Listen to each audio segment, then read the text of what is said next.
There were protesters at the Department of Justice this week. Not because the Department of Justice has been snooping into the phone records of Associated Press reporters. Not because the IRS has been caught targeting conservative groups. Nope. Not even because folks are still mad about Fast and Furious. Protesters were demonstrating in front of the Justice Department in Washington this week for a much more visceral, personal reason.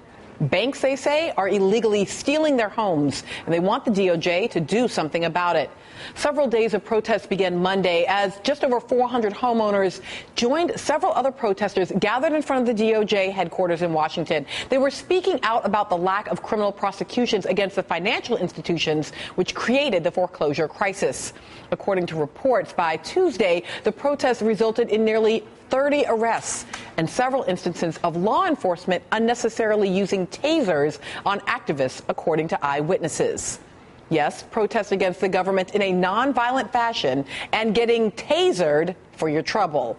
All this comes after signs of an ostensible improvement in the housing market, including a new survey indicating that the number of Americans in the foreclosure process fell by almost 25% since April of last year.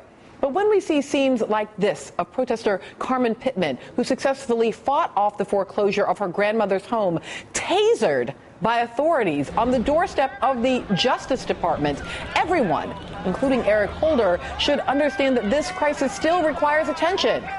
Joining me now at the table is James Perry. He's my husband, but more importantly, the executive director of the Greater New Orleans Fair Housing Action Center, and Stephen Lerner, labor and community organizer for the Wall Street Accountability Campaign, who took part in the protests this week. So, Stephen, since you were there, I want to start with you. What were these protests fundamentally aimed at? Well, the starting point is people are furious that Attorney General Holder said that banks are too big to jail. And so he said instead of investigating them, it might hurt the economy if we prosecuted them.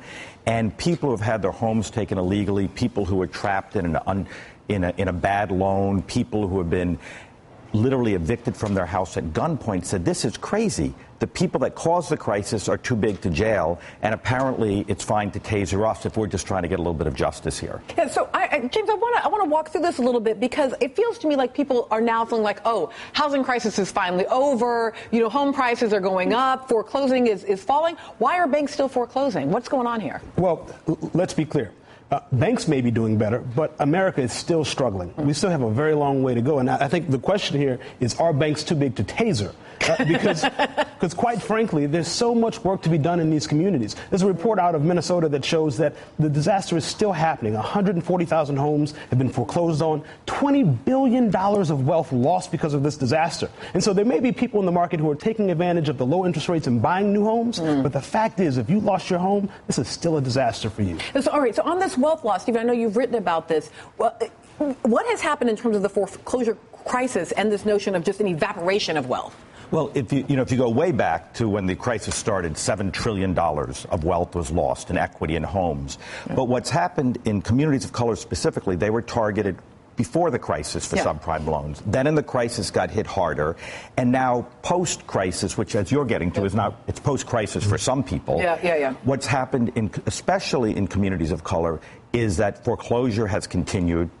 People are underwater. 13 million people are underwater. Their homes are worth less than they're paying. And if you're underwater, you're more likely to go into foreclosure. And what it really comes down to, though, is last year, almost $200 billion of additional wealth was lost in communities around this color. And what the amazing number that this report, I guess I can pitch it, wealthreport.com. Yeah, absolutely. wastedwealthreport.com says, is that in 2005, there was a 7-to-1 gap between African Americans and whites in wealth. It's grown to 15-to-1. Yeah. So what's extraordinary is the recession has actually been a massive transfer of wealth out of poor communities and working class communities to the rich banks. But then there's something that can be done, right? I mean, James, you brought up Minnesota, and Minnesota just passed a homeowner's Bill of Rights. It is waiting for the governor's signature, but it requires that loan servicers offer modifications. It bans dual tracking. It allows homeowners to sue if, in fact, they are illegally foreclosed upon. Is this the kind of thing that we need the Justice Department to be making sure is available to all Americans? Yeah, so look, let's be clear here that when a disaster happens, oftentimes, once it's out of the box and the disaster disaster is spread all over the world, it's too late then, right?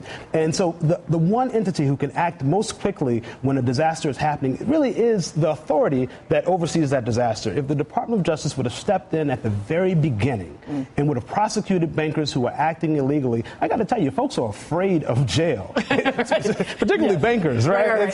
So I got to say that there are a lot of things that we can do now to offset the problems, to make people more comfortable now that they've lost their homes. But the fact is that it's not too late to jail folks, and this will send a strong message so that it won't happen in the future. Yeah, is that what we need here? Well, I think, one, absolutely we need to jail these characters. Paying $1 billion fine for money laundering for HSBC, that's pocket change. It's like I'd leave a tip for lunch. They paid $1 billion because they made much more.